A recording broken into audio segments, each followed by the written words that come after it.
And so 3 years went by. Sarah's father wrote Tilda to her often, and Sarah wrote loving little letters back to him. One day a very exciting letter arrived. Everybody in the school talked about it for days. My friend, wrote Mr. Crew, has some mines in northern India, and a month ago his workers found diamonds there. There are thousands of diamonds in these mines, but it is expensive work to get them out. My friend needs my help.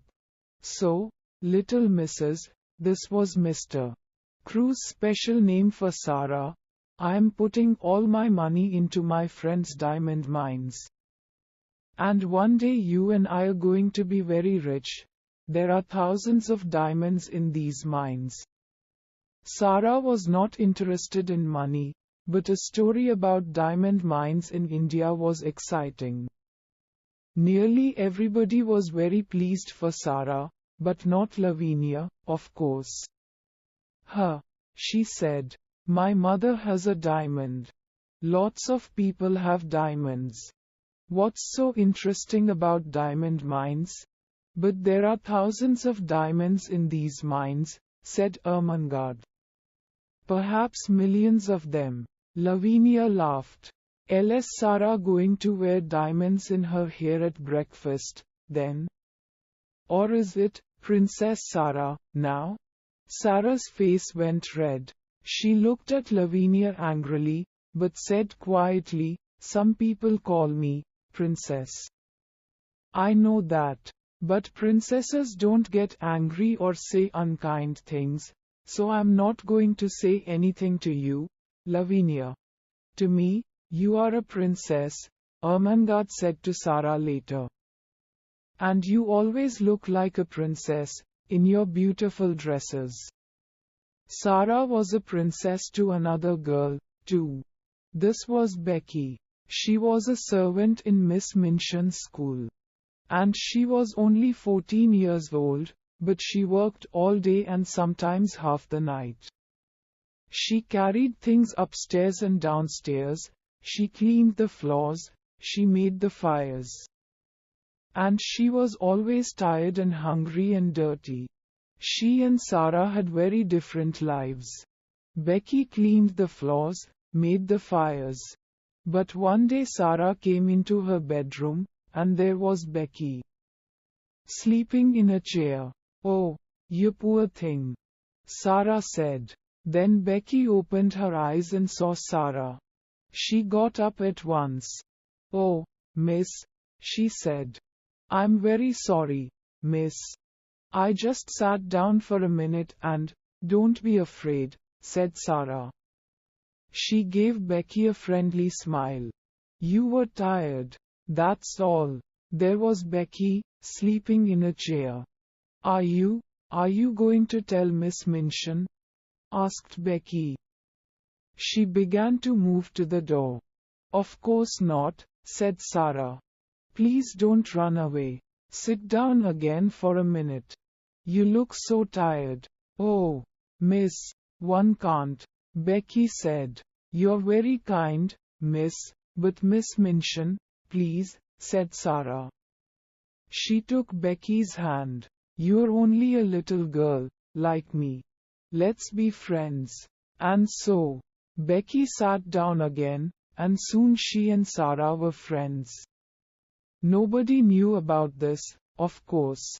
Rich little girls at Miss Minchin's school did not make friends with servant girls. And it was a wonderful thing for Becky. Nearly every day she and Sarah met in Sarah's bedroom, just for 5 or 10 minutes.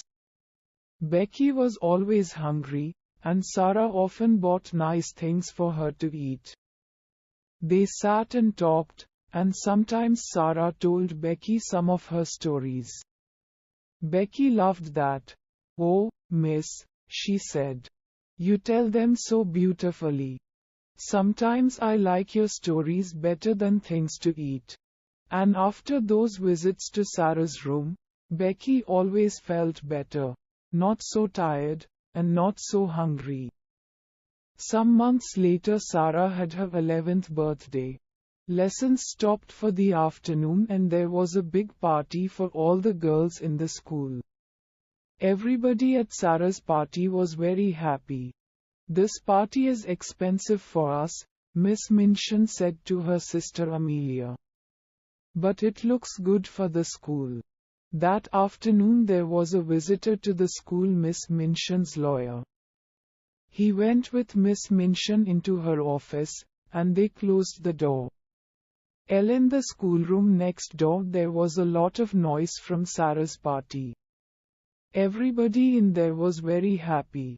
But in the office Miss Minchin was not happy. She looked at the lawyer angrily. "What are you saying? Mr. Crew has no money? What about the diamond mines?" "There are no diamond mines," said the lawyer. "Well, there are mines, but there are no diamonds in them." "But Mr. Crew's good friend," began Miss Minchin. "Mr. Crew's good friend," said the lawyer, "ran away with all Mr. Crew's money. Ralph Crew was ill with a fever, and when he heard about this, he got worse. A week later he was dead." "Dead?" cried Miss Minchin. "But what about his daughter Sarah? And this expensive birthday party?" "Sarah Crew has no money," said the lawyer. "Not a penny in the world. Miss Minchin, not a penny. She must leave my school at once," Miss Minchin said angrily. "She must go this afternoon." "Where?" said the lawyer. "Out into the streets. An 11-year-old girl?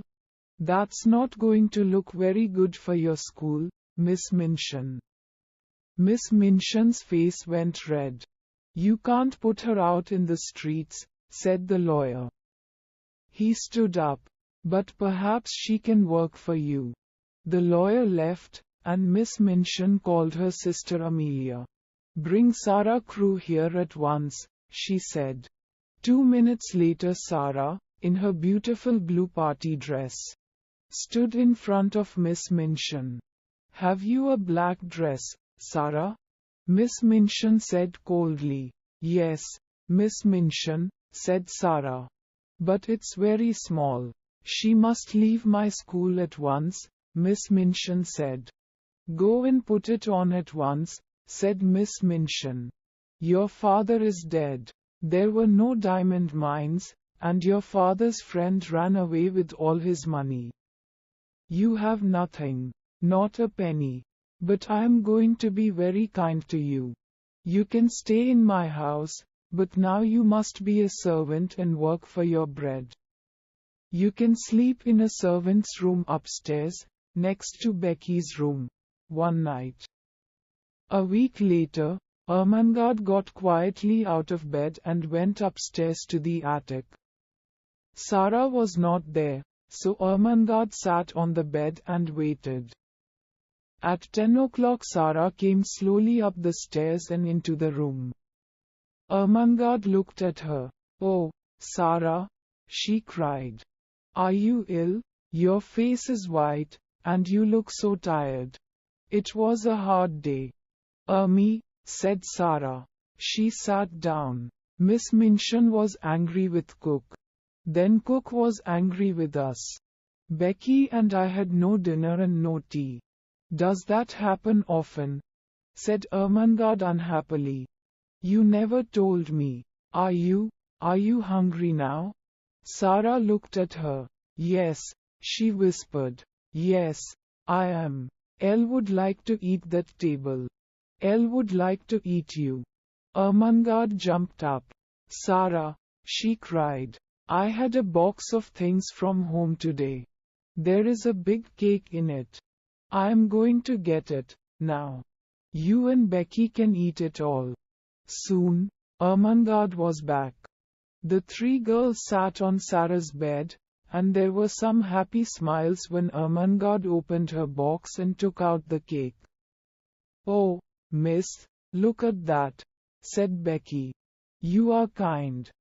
"Me," said Sarah. She laughed. "It's magic, you know." When things are very bad, something nice always happens. Here we are, having a party. Ermengarde gave Sarah and Becky some cake, and they began to eat. Suddenly, they stopped. There was a noise of feet on the stairs. They listened. "Oh no," whispered Becky. It's Miss Minchin." "Yes," said Sarah. Her face was white again. Then the door opened, and Miss Minchin came in. "So, Lavinia was right," she said angrily. "Tea with Princess Sarah. Becky, get back to your attic at once." "Tea with Princess Sarah," Miss Minchin said angrily. "Oh, please, Miss Minchin," cried Ermengarde. "It was my cake, from home. We're only having a party. Go back to your room." "Ermengarde," Miss Minchin said coldly, "and take these things with you. And tomorrow," she looked at Sarah, "there's no breakfast, no dinner, and no tea for you. Remember that." Soon the attics were quiet again. Tired and hungry, the two servant girls went to sleep. But after an hour or two Sarah opened her eyes. Was it a noise from the window perhaps? "Something is different," Sarah whispered. "What is it?" She sat up in bed and looked round the room. She looked again and again, and her eyes were very big. The room was different, very different. There was a wonderful hot fire. There were new, warm blankets on her bed, and beautiful pictures on the walls. Sarah slowly got out of bed. "Is this a dream?" she said. "Where did all these things come from?" She put out her hand to the fire. "No, it's not a dream. The fire is hot, I can feel it. And oh, look at the table. There was a red cloth on the table. And cups and plates. There was hot tea, and wonderful things to eat, hot meat pies and sandwiches and cake, oranges and apples." Sarah ran to Becky's room. "Becky," she whispered, "come quickly. The magic is here again. Come and look." When Becky saw the room, she could not speak at first. Then she said, "Oh, miss. What is it? How did all these things get here?" "On the table there were wonderful things to eat." "I don't know," said Sarah. "It's magic. At first, I thought it was a dream, but it is not. Look, these pies are hot. Let's eat them." Hot meat pies aren't a dream. They sat down by the fire and ate and drank. "Oh, those pies were good, miss," Becky said. "And the tea and the cake. I don't understand magic, but I like it." Sarah looked round the room. "Oh, Becky, look. There are some books, too. I didn't see them before." She ran to look at them, and opened the top book. "There's some writing here. Listen. It says, 'To the little girl in the attic. From a friend.'" "Oh, Becky." Sarah closed the book and looked up. "I have a friend, Becky," she said slowly.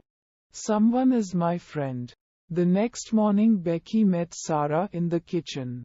"Oh, miss," she whispered. "Was the magic there this morning? Or did it go away in the night?"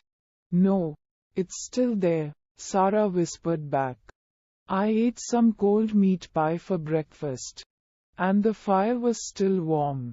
Becky laughed happily. Oh my, she said.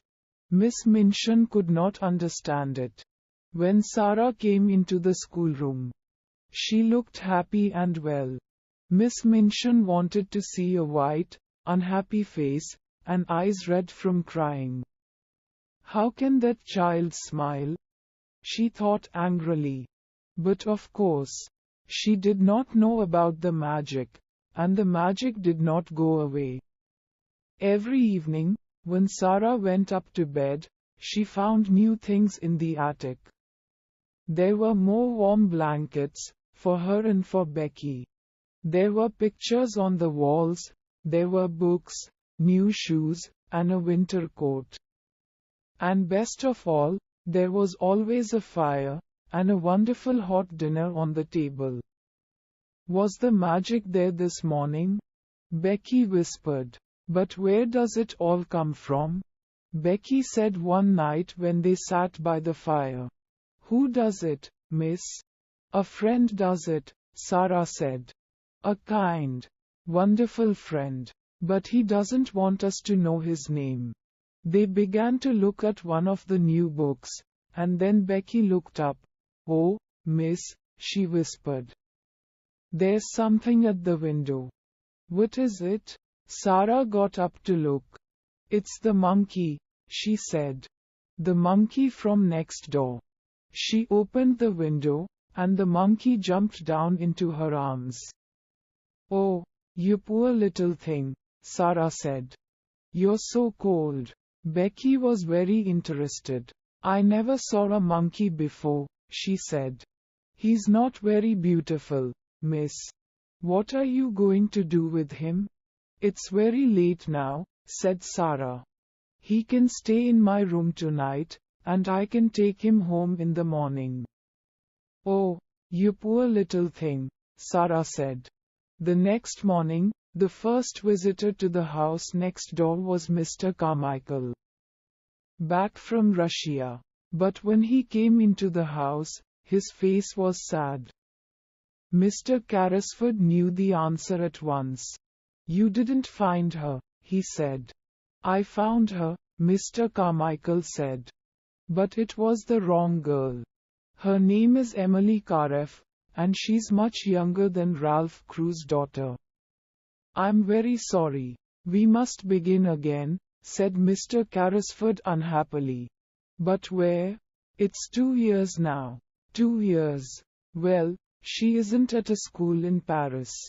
We know that, Mr. Carmichael said. Let's look at schools in England now. Yes, said Mr. Carrisford. Yes, we can begin in London. There's a school next door, Carmichael. Perhaps it was the magic again, but at that moment Ram Das came quietly into the room. The little servant girl from the attic is here, he said to Mr. Carrisford. With the monkey. He ran away again last night to her room. Would you like to see her? Yes, said Mr. Carrisford. Yes, I would. Bring her in. And so Sarah came into the room and stood in front of the Indian gentleman. She smiled at him. Your monkey came to my room last night, she said. And I took him in because it was so cold. Mr. Carrisford watched her face with interest. That was kind of you, he said. Sarah looked at Ram Das by the door. Shall I give him to the Lascar? She asked. I was born in India, Sarah said. How do you know he is a Lascar? Said Mr. Carrisford. Oh, I know Lascars, Sarah said. I was born in India. Mr. Carrisford sat up suddenly. In India? He said. But you're a servant at the school next door. Yes, I am now, said Sarah. But I wasn't at first. The Indian gentleman looked at Mr. Carmichael. And then Mr. Carmichael looked at Sarah. What do you mean by, at first, child? He asked. When father first took me to the school. Where is your father? Said Mr. Carmichael. He died, said Sarah. Very quietly. His friend ran away with all his money, and there was no money for me. There was nobody to take care of me. So, Miss Minchin put me in the attic and said I must work for my bread. The Indian gentleman moved in his chair. What was your father's name? He said. Tell me. Sarah looked at him sadly. Ralph Crew, she said. He died in India from a fever, 2 years ago. Mr. Carrisford's face went very white. Carmichael, he whispered. It is the child, the child. That was an exciting day for many people. At first poor Sarah did not understand. But Mr. Carmichael talked to her quietly and told her everything. The true story about her father's friend and the diamond mines, and the 2 hours of looking for Ralph Crew's daughter. And all the time I was in the house next door. And all the time, she said later to Mr. Carrisford, when they sat by his fire, I was in the house next door. Tom Carrisford took her hand. Yes, he said. And you're never going back there. Your home is with me now. I'm going to take care of Ralph's little missus. Sarah laughed, happily. And you were the friend, too. All those beautiful things in my attic came from you, you and Ramdas. Becky and I thought it was magic. The Indian gentleman smiled at her. We were sorry for you, he said. Ramdas can move very quietly, and he carried the things across the roof when you were out. I couldn't find Ralph's daughter, but I wanted to help somebody. And then Ramdas told me about this sad, lonely little servant girl in the attic next door. And so the story ended happily for everybody, but not for Miss Minchin. Sarah was very rich now. And Miss Minchin wanted her to come back to the school. She came to see Mr. Carrisford, but he said some very angry things to her, and she went away with a red face. Becky came to live in Mr. Carrisford's house, too. She was Sarah's servant, and she was very happy. She had a warm room, nice dresses, and good things to eat every day. And she loved Sarah very much. Ermengarde often came to visit Sarah, and Sarah helped her with her school lessons again. Ermengarde was not clever, but she was a true friend. On that first day in the Indian gentleman's house, Sarah wrote a letter to her, and Ermengarde carried the letter into the schoolroom. There were diamond mines, she told Lavinia and the other girls. There were millions and millions of diamonds in the mines, and half of them are Sarah's. And they were her diamonds all the time when he was cold and hungry in the attic. And she was a princess then.